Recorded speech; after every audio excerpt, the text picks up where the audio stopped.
Hello everyone, welcome to another episode of Music of the Week. I don't really have much to say, I really do for these intros. Got 5 albums to go through. Let's go through them. I say that every time, don't I? But yeah, 5 albums, let's go.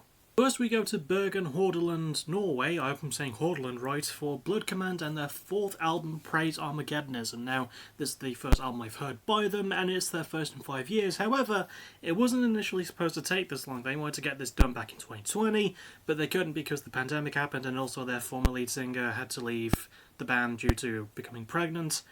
And then obviously the pandemic kicked in, so it wasn't exactly safe for her. So they brought in a new singer for her first appearance, which her name is Nikki Bruman.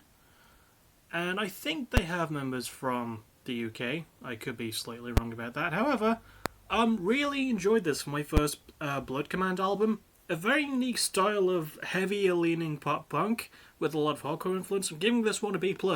I liked a lot of the themes that surrounded it. Like, it used the Armageddonism, like apocalyptic stuff, as a theme for like a more personal sort of vibe, and it worked for me. The performances are pretty solid. Nikki Bruman is a really good force on the old microphone. The lyrical themes again just really pay off quite well. I like the production too. It's got some very, very smooth production. It is a bit of a weird one. It's quite an eclectic leaning punk album, but if you've got the stomach for it, and hopefully you will, because it's not exactly a gross album, it's just not what you would expect, I'd recommend giving this one a try. It's just a lot of fun, and it utilises its theme and performances really, really well. Next, we go to Providence, Rhode Island for the Deer Hunter and their 9th album, Antimai. I hope I'm saying that correctly. So, I've been familiar with them for a couple of years, but I never listened to any of their stuff before this. They're a very unique band. They're an experimental prog rock sort of group that, to my knowledge, bring in like a lot of symphonic and jazzy, funky feeling elements to their music. And while this album is also weird, and again, I was going to say it's again something outside my comfort zone, but like I listen to bands like Blood Command quite frequently, just not with as much eccentricity. I really like this one too. I'm also giving this one a B+. The instrumental work, first of all, is quite stellar. Casey Crescencio, I hope I'm saying that correctly, is a hell of a singer, hell of a guitarist, hell of an instrumentalist. He's fantastic on production as well. He knows how to bring out the mix quite brilliantly. The lyrical themes have sort of a political vibe, from what I could tell.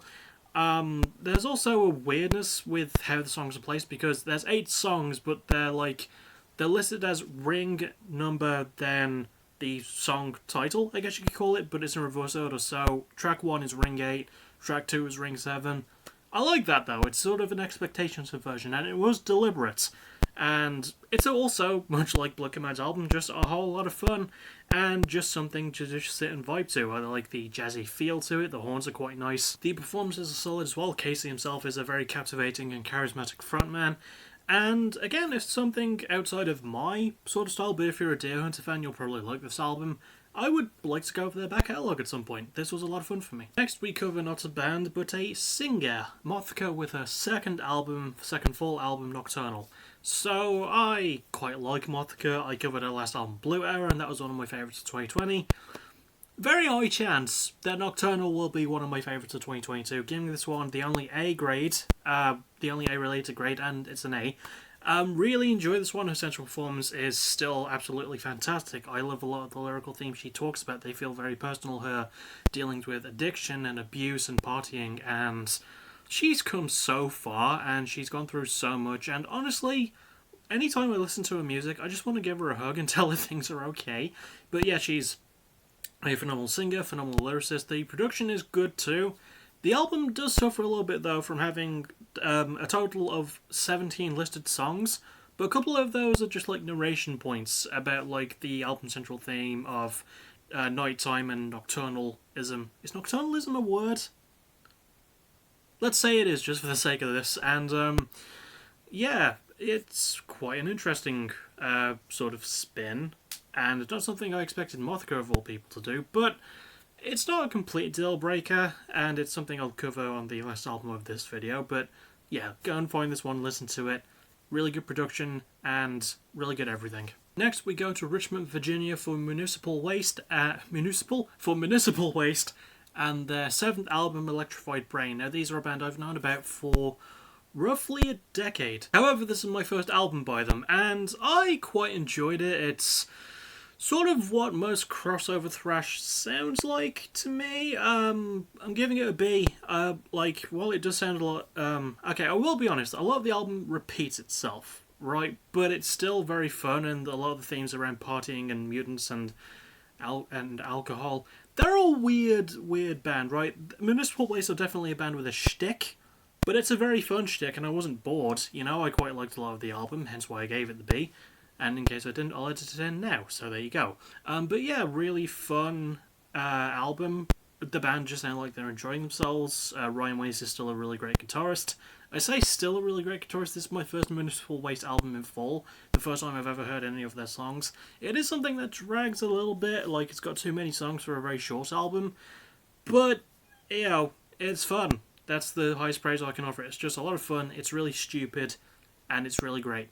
And it's really stupid. Also, it's got some pretty nice production to it as well, and again, the performances are just really good. And finally, we go to Jacksonville, Florida for Shinedown and their 7th album, Planet Zero. Now, these are a band I am familiar with. I believe I covered them for a backtracking episode, and it's been 4 albums since their last album, Attention Attention, which is probably still my favourite Shinedown album. And the time did wear on this one. I'm still giving this album a B. I liked it. But remember what I said earlier about Mothica? How she used like some narration stuff to perpetuate the theme of the album. Shinedown do the same thing, but without as much of a concept. And there's 20 songs on this album, 20 songs, and 7 of those are narration things. And as a result, it feels like the album stops and starts quite a lot. Like I'm not even kidding. I'll actually bring up the album's track listing, like now. So it goes like narration song. Actual song, narration, actual song, narration, actual song, narration, actual song, narration. It's such a... Why did they have to do this? They didn't need it all in one go. They could have just, like, pulled it together and put it as the last song, you know, and reduced it to about 14 tracks. But still, it's really good. Brad Smith is still an amazing singer. This is some of Zach Moy's best guitar work, and when he's allowed to go off, he really sounds great. Eric Bass, who is the bassist, and the fact that that's his actual name, Eric Bass, the bassist...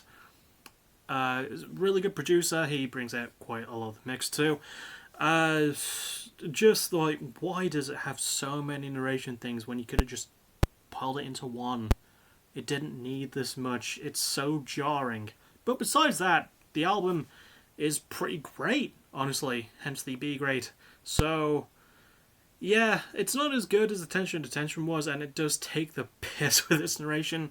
But it's still Shinedown, and Shinedown usually bring you some good shit, so there you go. And that'll about do it. My most recommended, I remember this time, would definitely be Mothica's album Nocturnal. I would recommend giving all of these albums a spin at least once, although do be wary when listening to Shinedown's new one, because you will feel a lot of whiplash, like the album just restarted itself like 7 times in a row. But it's a good restart, and the song Daylight's quite nice. I like Daylight, that's a good song from the album. But yeah, that's about it for this one. The next thing I'll see for will be Sunday, because I'm not streaming tomorrow night, because I've still got to work on the Psychonauts 2 Let's Play editing and shizzle.